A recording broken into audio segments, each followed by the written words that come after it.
Welcome back to another edition of the Gabagools Podcast, Episode 7. I'm your host, Jeff. With me today, as always, the Cuzzo. Dan, how we feeling today?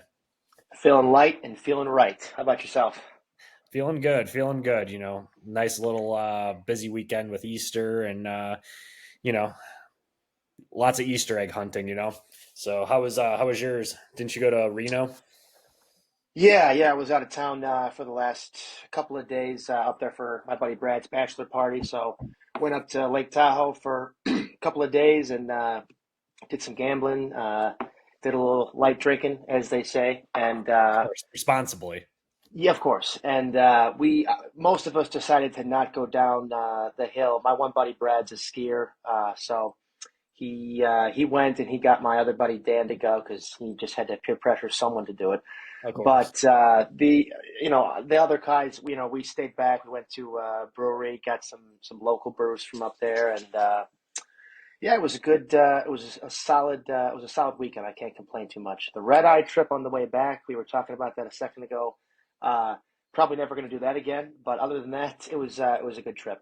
If you get wild with it, it is pretty fun to do those red eyes if you're doing like a quick turnaround trip. Like if you either take one out to wherever you're going, then you spend the whole day there, and then you could do another red eye back. Those are pretty crazy, but it depends on the situation for those. But yeah, glad to hear it. Did you win anything gambling wise? As far as gambling, I was probably about even for the couple of days. So I can't complain with that. I think overall down a couple bucks for the trip, but I mean, you know what though, you can't complain with that. The views were great, food was pretty solid out there, so it was a really good time. Great to hear. Well, hopefully you were able to catch some sports this past weekend because there was some really good ones on. Obviously, opening day started Thursday. So, and we're actually facing each other in fantasy too. We'll touch on that later. Mm. Um, but more importantly, the Final Four, men's Final Four is set. And more importantly, tonight, huge games for the women's basketball. Never thought I would be one saying it, but like I'm super excited for these. These are actual genuinely good games. Rocking the Iowa shirt. Shout out the other Cuzzo, Evan, rocking the Caitlin Clark shirt today.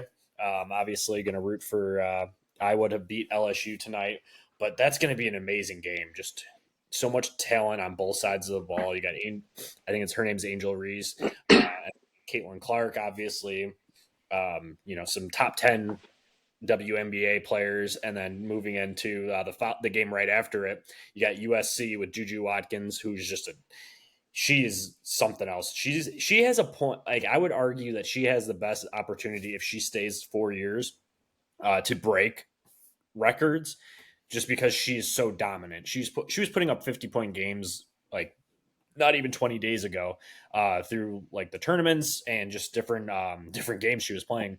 But let's not dismiss the like juggernaut of like this last 20 years of UConn with Paige Beckers, another stud, you know, guard, and she's coming back next year, so that means UConn's even be even better next year. Which is smart for her because she can go to the WNBA and still be a top 5 pick next year, and that might be a better draft for her, as this one's pretty loaded as well at the top. Yeah, I think you started it off the same way I would have. I mean, if you would have asked me a couple years ago if I would have been, too jazzed up to catch a couple of women's college basketball games, I probably wouldn't have said, "Oh yeah, I know where I'll be." But I Right. mean, I got to be honest with you. This Iowa LSU game for me, I mean, obviously the other one's going to be great too, but I think that's the first game, right? That's at four Six. thirty. Yeah. Oh, is it 4:30? It might be like 6 o'clock. I thought it was 6 o'clock, like Central Time, but I'll keep going. I'll catch it.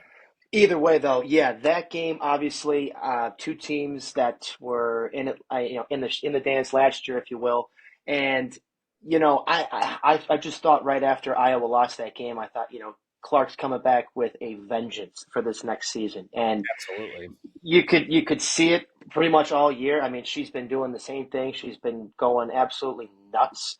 Yeah. She's got the whole world stopped talking about her pretty much. I mean, it's pretty awesome. And she just keeps going out there, and I mean, she almost had a triple double. I think this last game. I forget her stat line, but she just keeps doing it. You just expect her to have these crazy big games. She keeps going out there and she's doing it, and it's obviously not all about her. You got the other side with LSU, the winners of last year. You still have Angel Reese, and those two to go at it again this year. I mean, you couldn't have written it much better than you have now. So definitely, I know where I'll be for that game tonight. That's going to be a whale of a game. Well, you'll be 2 hours early at 4 o'clock, but it is a 6 p.m. start. But yeah, you were the stat line from Caitlin's last game. She was 13 of 22, just field goals, 3 of 11 from three, no free throws, which I thought was kind of interesting. But she had 15 assists and 29 points. So you can't speak. You can't do anything more than that with her, just because she is amazing. And it's going to be a fun matchup. The just overall talent in this game is just insane. We're going to see a lot of talent, or like I said, first round talent on both sides of the ball. And then the last game, Angel Reese, she had 16. They're pretty well rounded. Someone that's been struggling though for them is their recent transfer from this offseason was Haley Van Lith. She played at Louisville last year. She's a guard, and she's been struggling this year. At least the last couple of games, like at least in the tournament, the games I've seen, she has been. You don't even know she's out there. So we'll see if she steps up. There's obviously more players on that team than just her, but Williams and Johnson putting up 24 points and 17 in their last game against a good UCLA team. But this has all the makings of a great matchup coming in, which is gonna be exciting. Yeah, I mean, obviously you got the spotlights on the two big stars for each team, but absolutely, I mean, it comes down to the supporting cast. I mean, if your stars show up, you still need the minutes and the points from the other people out there. So yeah, can't say enough about it. I mean, it should be another really good game. Yeah, and then, like I said, you definitely tune in to the 8 p.m. game with UConn and Juju Watkins and Paige Beckers. It's going to be a hell of a game. Both are on a huge win streak. Let me just pull up like what they're averaging. I think the line for that is UConn is minus 3.5, so they're favored in this game, which is not really a surprise just because based off of the supporting cast that they have around them. But it would not shock me if USC ends up beating them.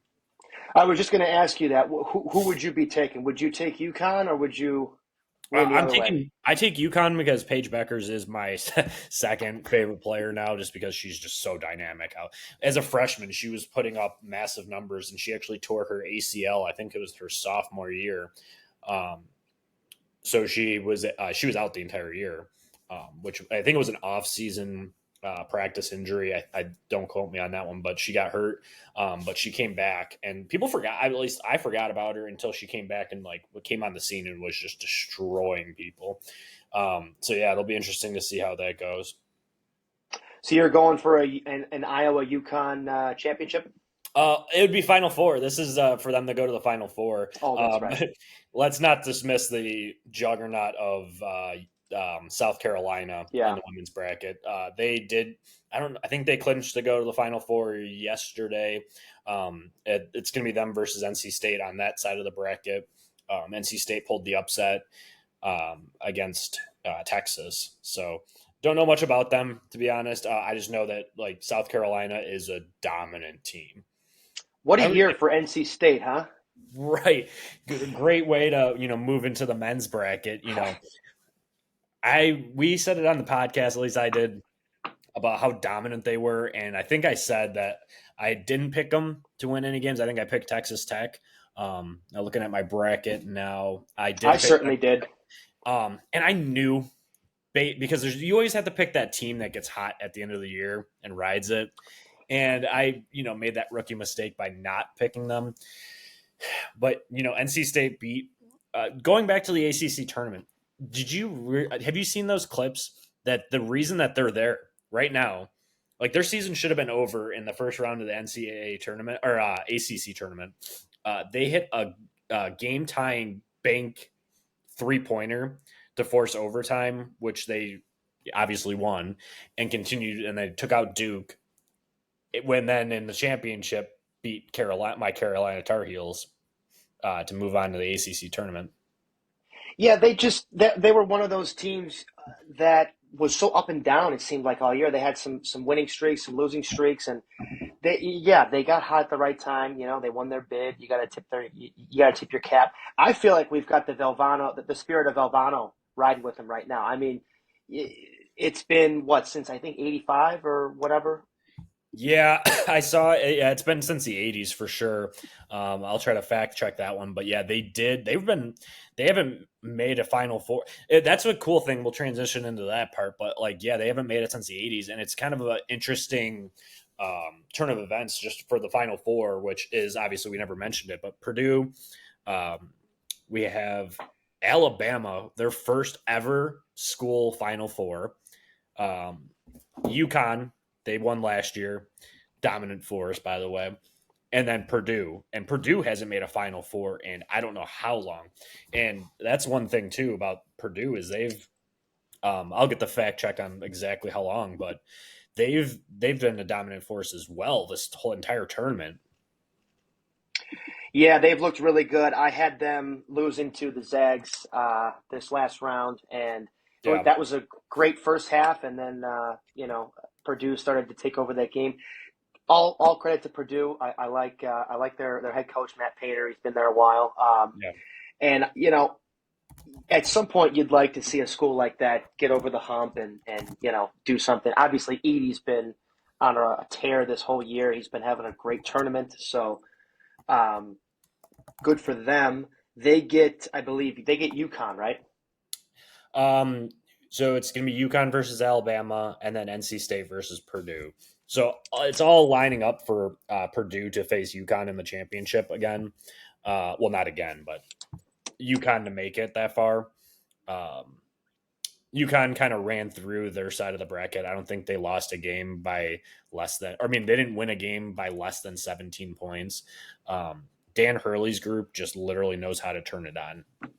That team there's a reason I picked them to win. My brackets are busted. I don't even want to get into those. But, yeah, UConn is just so freaking good, and they've been unreal. They showed a stat in the Illini game, I think, to back up what you said. I think the opponents are scoring like 54 points a game or something like that, which obviously extremely low.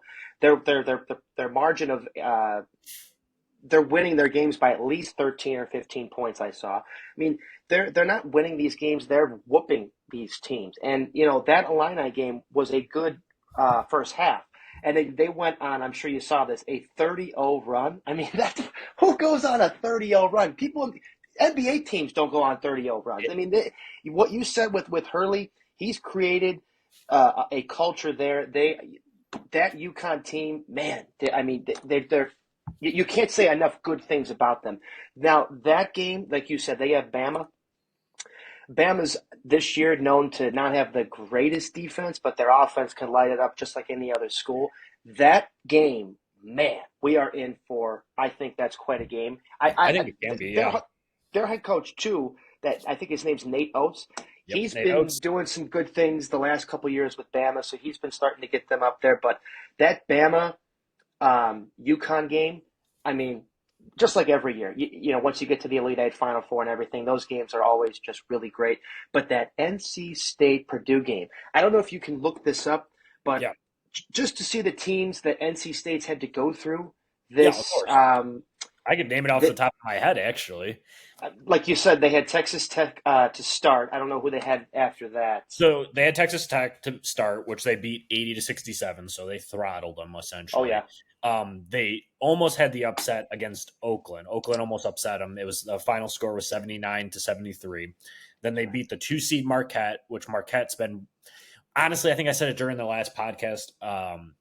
They've been so up and down this entire year. They relied on their one guard. I forgot his name. Yeah, Kolek. Thank you.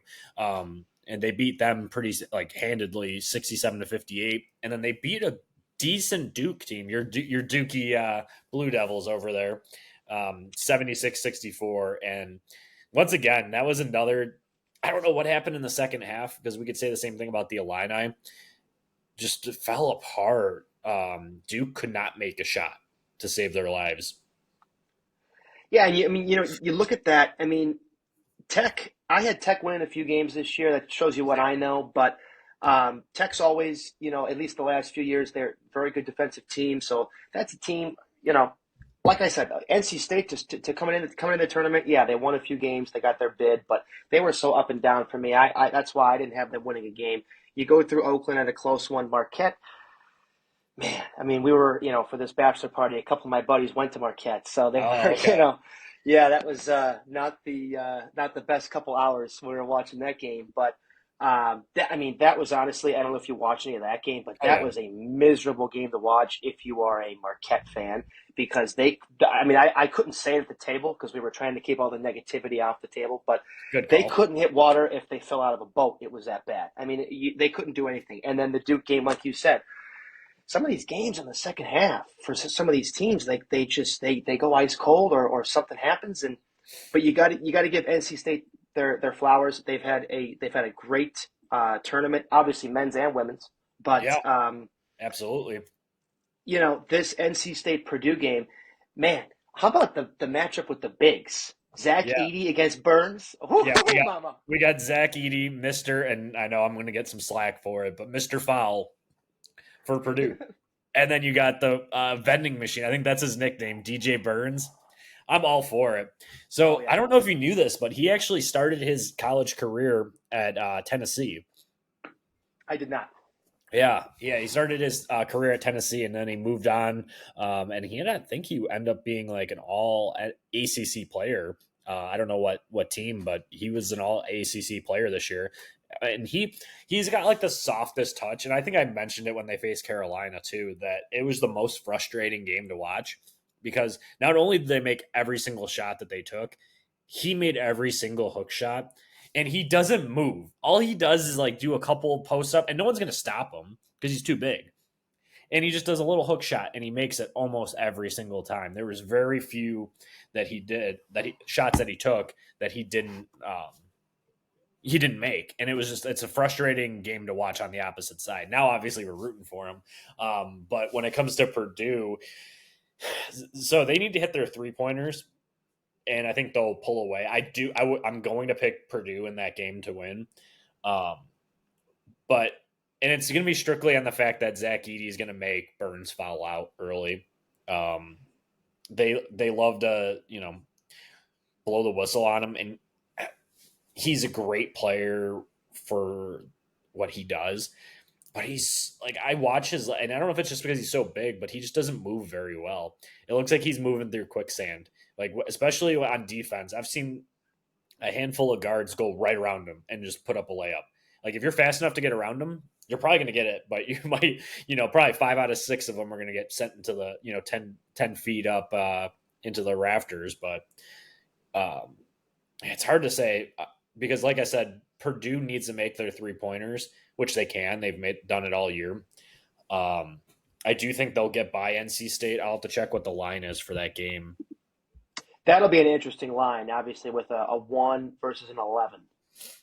Yeah. So oh my God, it's an 8 plus 8.5 spread right now in favor of Purdue. And I do, like I said, I could see it going one of two ways. It's either going to be close and NC State might edge them out depending on if the refs have their whistles. But I mean, Purdue should honestly throttle them. But you never know. That's why we love the tournament. It's so unique, and you never see this in any other sport where you have the probability of teams like baseball. You have the Dodgers, you have Yankees, you have even in college football, you don't see these upsets except for maybe you could say last year with TCU and the run that they went on, maybe 2 years ago now. They should have never made the championship. They got absolutely whooped by Georgia that year. It's just like one of those tournaments that is just it's so up in the air. Anybody can win anything. That's why we love it, right? We love watching the Cinderellas every year, but that I was gonna piggyback off what you said that that NC State Purdue game is going to be about the big men and the foul trouble for sure. I mean, whoever It can is. stay out of foul trouble for the longest um, is probably going to maybe get the edge in that game. Just I haven't seen Burns play too much because obviously I haven't been watching NC State, but just Right. the few games and the few moments I've seen him, man, that boy can play, and Yeah. he's a good passer. I mean, Yeah. like you said, he's Wild. so soft around the rim. I mean, Yeah. Fluid. It's just fluidity. It's just like he's gonna make that pass or he's gonna make that like second thing, but he's just you do see his flaws too because I've seen a couple rebounds go right off of him and he's just standing there and he just like it came too fast, like life came at him way too fast and the ball like ricocheted off his hands and went flying into the stands yesterday. yeah. Hopefully, NC State's got a game plan to go up against Edie. I know every school thinks they have one, and then you end up losing, but. Um, Hopefully they can do something because I'd like to see that be a close game. Like you said, obviously that game is one of two ways. Purdue could win that by 30, or NC State could, I mean, really give them a run for their money and potentially, like you said, edge it out. So I'd like to see it be a close one. And I mean, I'm super, super interested in that big man battle. Yeah, it's going to be fun to watch. It really is. But it's been 38 years since NC State has made a Final Four, and it's been the only, it only happened 6 times that an 11 seed has made a Final Four. And they were, like I said, they were left for dead at the ACC tournament. Nobody thought they were going to do it. So, hats off to them. It's great. UConn is going for the first time in 17 years, a team to go back to back. Like I said, well-oiled machine. To touch on that Illinois game, oh my God, all those Illini fans were talking all their shit as always. I mean, I'm not a fan of either of them, so I got to just sit and spectate, like just watching it on Twitter or whatever, and they're all talking their shit, saying about how great they are, and they're a good team. Any other team that they play, they probably make that Final Four, but they ran into a buzzsaw of UConn. And I'm trying to think, can you, in recent memory, can you think of a team that's been as dominant as UConn has been? I mean, as of right now, I off the top of my head, I honestly can't. With the Yeah. way UConn is they're just tearing these teams apart, and if they're Yeah. supposed to, they're a one seed. They got the number one overall, but you don't always see that, obviously. And I mean, I just can't see any team if they're going to keep playing this way. There's no way. I don't care who you are. I don't care if Valvano comes back from the dead. Yeah, Yeah. it's not gonna matter. UConn is that good right now. They're running over everyone. Yeah. And as for Bama, what they did against North Carolina, they came back in the second half. They kind of made North Carolina transition into the way Alabama likes to play, which is quick, lots of transition, which North Carolina usually does too. They don't they don't run many sets. They usually try to score in transition, but they made them jack up a bunch of threes. And that being said, what like RJ Davis, who is a national finalist for being one of the best players in the league, he shot 0 of 9 from 3-point. And overall, the team just couldn't rally without him scoring. And they were in the bonus early too, so like there was really no excuse for them not to kind of just drive the paint and try to get these guys to foul out. Shots weren't falling, unfortunately. Another one of those years. I hope that RJ Davis comes back as a graduate. With the senior leadership, I would love to see him come back. The problem is Baycott's gone, so that'd be another spot that either Carolina has to get a center from the transfer portal to fill those shoes, which is huge shoes because he's one of the best players since Tyler Hansborough to go to North Carolina because he's been there since 2019. So I think he finishes second overall in scoring for Carolina. And we'll see how it ends up transitioning for them. But yeah, another rough outing for Carolina in past years. I mean, national championship, they blew like a 15-point lead at halftime. So, You could say it's another tough out for Duke too, right? They lost to this new Cinderella with NC State, and I mean, most people did not have NC State making this run, so it kind of interesting that I don't know. I don't even know what to say. I'm just I'm very excited for these next couple of games. Yeah, Saturday will be a fun game Ooh. or fun day for basketball. That being said, um, let's transition over to the sport that's going on now with Major League Baseball. Did you catch any games this past weekend or catch any opening day on Thursday?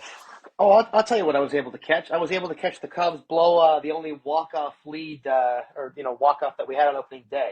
Thanks a lot, Adbert. Good Yep. start, bud. Um, Are you sure it's not Craig Counsell going to the wrong guy, or no, come on. you No, you want to Kreger's.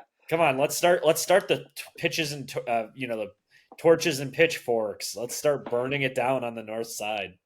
You know, my it happens. I get it, but he gave up a homer to Travis Jankowski. All right, this guy, he doesn't hit home runs. I mean, how are you going to give up you're going to give up a homer to someone on Texas? I could name you five or six other people. I could name you almost the rest of the team to hit Yeah, the home run. yeah, Jankowski is not supposed to be the guy that hit a home run off your closer. So didn't love that. We were able to come back and win this last game, so it's good that we were able to take one of them from Texas, at least for the Cubs first series. But we've got Ibanaga going today. yep. One We ten. got against Colorado. So I'm excited to watch a little bit of that. I didn't see him in spring too much, but I know he had a pretty decent spring. So Yeah, he was I'm excellent this spring. Pretty sure he had he struck out a lot of batters in spring, which is good. I think that yeah. might be the story of his year up until maybe midway through the season. I could be wrong, but just because nobody has seen him, so then that gives him the benefit of the doubt there. But yeah, tough team. I mean, Texas is a good team, so I Yeah. wouldn't take too much out of it. First series of the year, who gives a shit? But that being said, we'll see what they end up doing with in my how do you say his name? Shada Imanaga. Imanaga. Okay, yeah. It'll be fun to watch him just because he's new pitching, but also what didn't help you guys on opening day was Justin Steele getting hurt and being out a month now. Man, I mean, for him coming off of that great year he had last year, I was very excited for him. Still am, and he pitched well in that game. And that's the Yeah. other thing where it's like, he was picking up right where he left off from last year, and then strains the hammy or whatever. Now he's going to be out a month or longer, and not ideal for a Cubs team with an already middle of the road ish. I mean, I don't want to say we have a bad rotation, but you don't have a ton of big names in the rotation. Imanaga it's his first year here, so he's got to make a name for himself. But he's got a nice amount of hype coming around him, especially with the strikeouts in spring. So if he, keeps, if he pitches to the hype, I'm hoping that he'll be pretty good. We need Steele to come back. We need Tyone to come off the IL after. I think he should be coming back in the next week or two, hopefully. But we're going to need him to pitch like he did in the second half. And Kyle Hendricks is like the new Jamie Moyer. I mean, the guy throws about 82 out there, and Yeah. I'm wondering this might be his last year with us. And if it is, I mean, I love you, Kyle, but I mean, I think it's time for us to.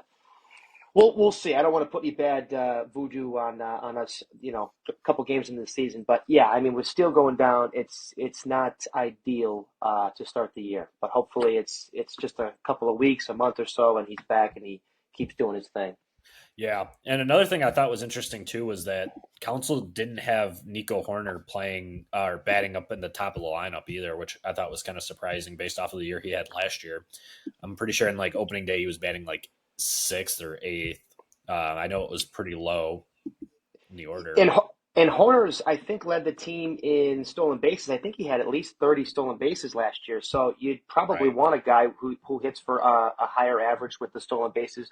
You'd probably want him hitting one or two. That's kind of where Rossi had him last year, pretty much the whole year, and we have pretty much the same lineup for the most Yeah. part. So we'll have to see if he tinkers with that. Obviously, it's only been a couple of games, so we'll see. But yeah, I mean that is an interesting point. We'll see if he moves him back up there or not.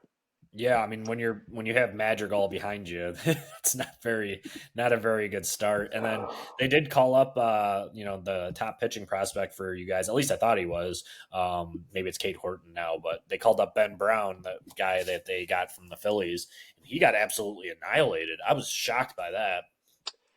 You know, I've been waiting for Horton to come up because I thought he was our number one guy, and I've heard a lot of good things about Ben Brown too. I've heard those are kind of our two big guys down there, and yeah, not the way you want to start it, but it's early, So first early. outing, so hopefully you just got to try to shake that one off. But yeah, I agree with you. Real quick, I'm sure you saw the Jordan Montgomery signing a couple Yes, days with ago. Arizona, that's huge. What do you think of that? Oh, I think it's great. I think Arizona is one of those sneaky teams that all of a sudden is going to be very good for quite some time. They have a lot of pop in that lineup too. A lot of them are going to be platoon splits, so it'll be tough for fantasy to really start any of those guys because you never know when they're going to start. But Christian Walker is one of my favorite players on that team. Dude just rakes. I Um, love him too. yeah, and they speaking of opening day for them, in the third inning, they put up 14 runs on that Rockies team. The Rockies are going to be a bad team, but 14 runs in one inning, Yeah, that's it's a good inning. You know, to say the um, least, softball numbers right there. I liked Arizona from this past season. Obviously they're bringing back pretty much everybody, and then once they signed Eduardo Rodriguez, I thought, okay, now you've got Gallen, Kelly, Fott, you got Rodriguez, and then they were able to bring in Jordan Montgomery like of what, a day or two before opening day. First of all, I mean, how Scott Boras is supposed to be the man. He's supposed to be the agent, right? I mean, he this is probably his worst off season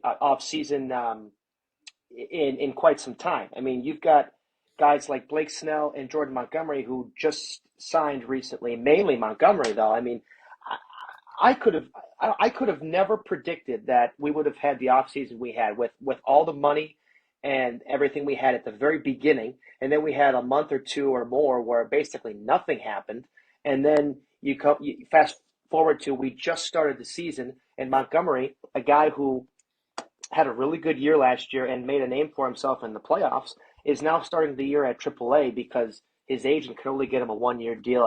I think there's a second year option on that, but There I is, mean, yeah, 25 a year, nothing to shake a stick at. And right. he was a guy I was surprised that I didn't really know what kind of deal he would get. He's been a very solid starter for the last few years. He's been durable, but he's not a big name. He just had a really good postseason though. So, but a one year, I mean, I thought he would have gotten more. I thought Snell would have gotten more. Kind of a weird way to end that off season.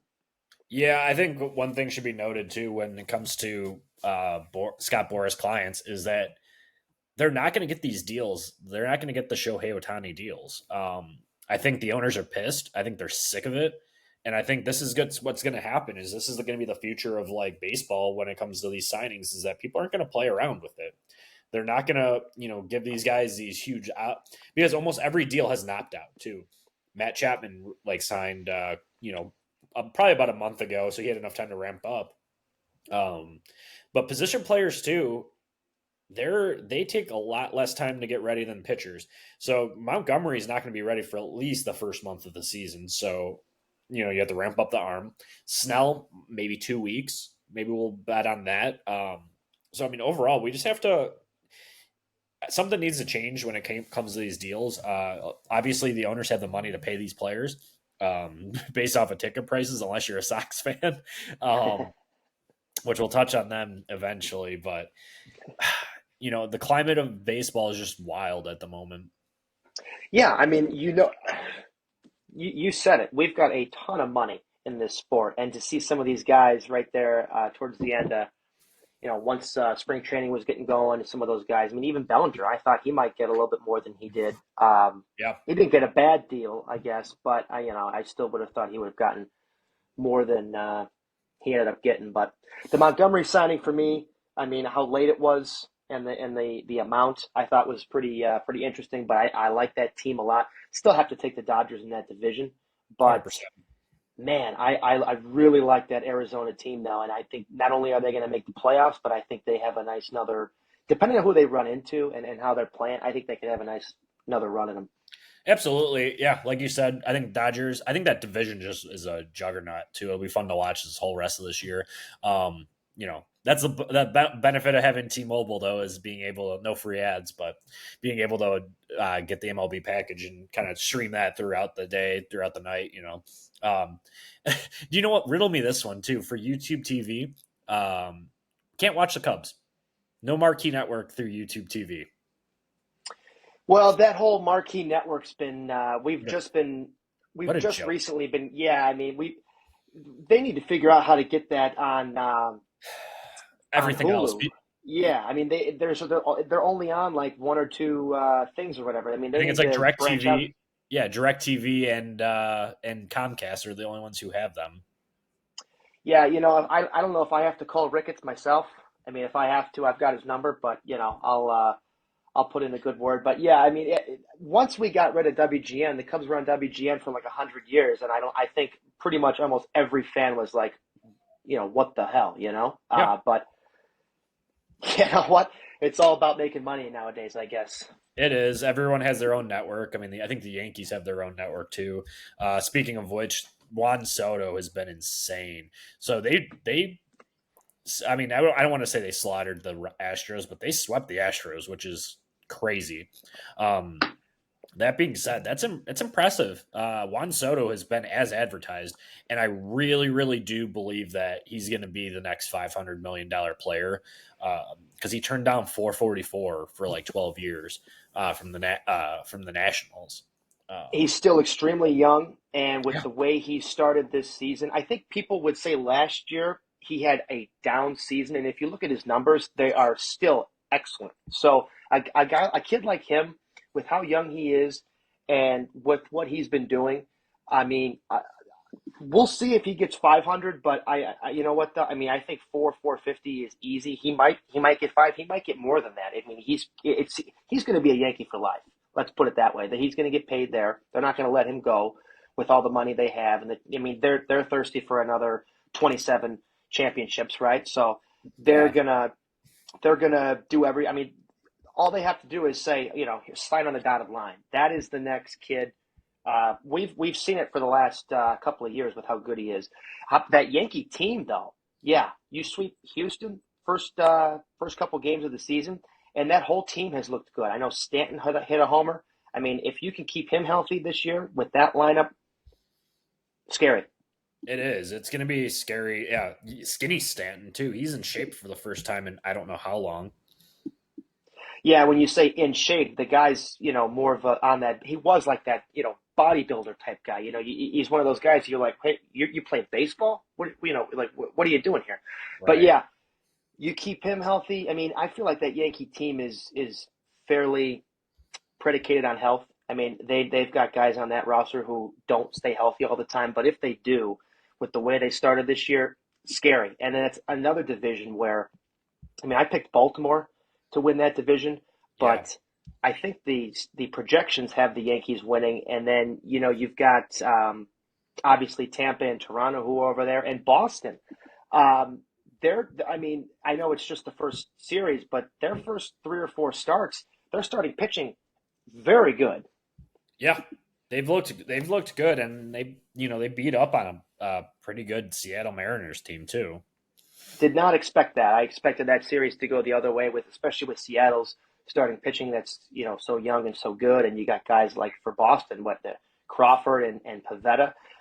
Not I'm not saying they're bad starters, but they were expected to get beat up this season, and you know with that division, man, that is going to be another one. If Boston Real wins some treat. games, yeah, Yeah, and then Pirates swept Miami this weekend. I mean, we'll see them once Pirates play a better team. But that's still impressive to sweep a team in the majors. Granted, it was two kind of mediocre teams at this point. But Jared Jones I think he had 22. I know you're big guy in Dynasty at least. I think he had like 22 swing and misses in like 6 innings, which is insane. It's insane. I think the next closest was like 17 this past weekend. Yeah, he was turning some heads this spring, and he was one of those guys that he got the call up at least to start the year over Skeens. And Pittsburgh, they've been a team for a while that hasn't been great. They were right around the time the Cubs won. They had that those 1 or 2 years when they had Cole and Glasnow and Tyone over there. They had a couple decent years, but they've got some of these young kids. O'Neal Cruz obviously is the one. I mean, now you got Skeens too once he comes up, but Cruz, he got hurt last year, and so if he can stay healthy, he looks to be like he'll be another big kid for them. I love their closer, Bednar. I mean, he's just a bulldog. He's terrific. I won a championship with him in our keeper league too for fantasy last year, just because of him. He was underrated too. I got him super late in the draft. Some of these closers too, I always laugh just how late they go.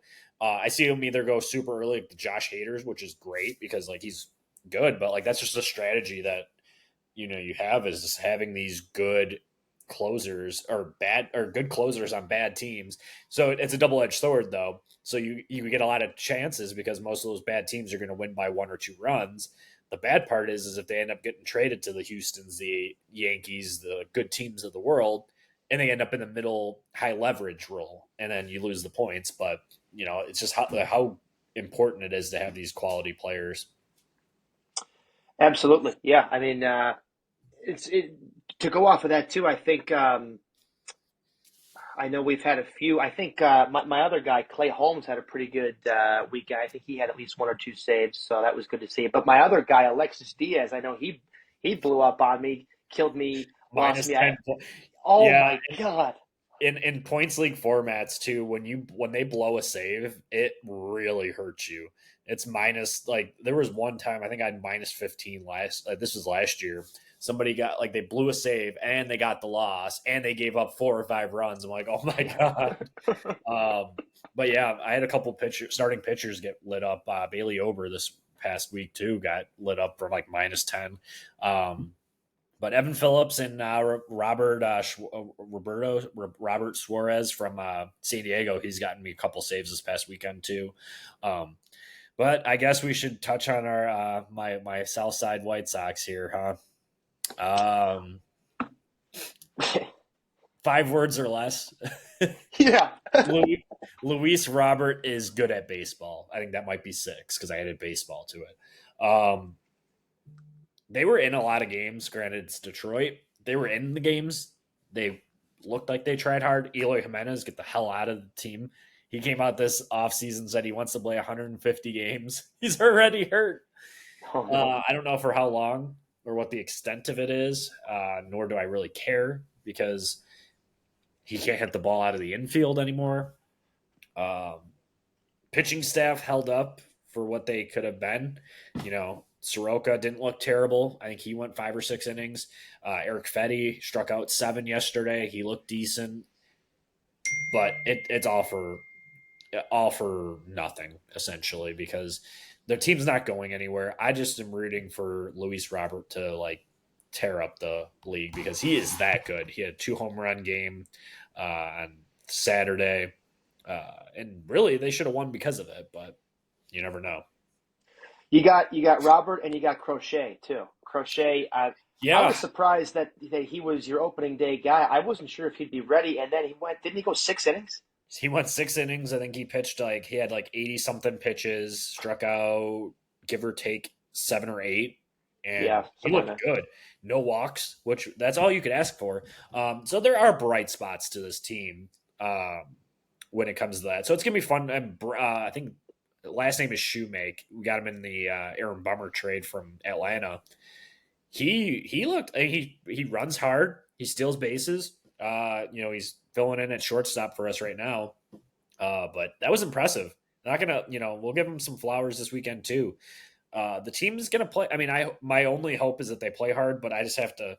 Pedro Grafal needs to stop because even in the offseason, all they kept preaching was like, "Oh, Clubhouse is going to be better." That's why they brought in Maldonado and Paul DeYoung and Kevin Pillar. Opening day in the pregame festivities, the interviews, they're talking to Kevin Pillar, who's going to play probably twice a week, was talking about leadership, and I just had to laugh that we have nobody else on this team that can be a leader. You know what? Yeah, it's going to be a tough year for you, most likely, unless you guys just wildly overperform. But yeah, I mean, in my opinion, Getz has got to try to find a way to move Robert. I don't know how many years he has left. I think it's got like three-ish years left, I believe.